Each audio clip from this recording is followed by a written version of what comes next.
Mateu, capítol 6, versets 7 al 15. Jesús ensenyava als deixebles dient: Quan pregueu, no parleu per parlar, com fan els pagans. Es pensen que amb la seva xerrameca es faran escoltar. No sigueu, doncs, com ells, que bé sap el vostre Pare de què teniu necessitat abans que li ho demaneu.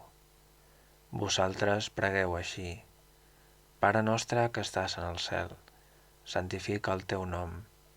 Vingui el teu regne. Que es faci la teva voluntat aquí a la terra com es fa en el cel. Dona'ns avui el nostre pa de cada dia. Perdona les nostres ofenses, així com nosaltres perdonem als qui ens ofenen. No permetis que caiguem en la tentació i allibera'ns del mal. Perquè si perdoneu als altres les seves faltes, el vostre Pare Celestial també us perdonarà a vosaltres. Però si no els les perdoneu, el vostre Pare no us perdonarà les vostres.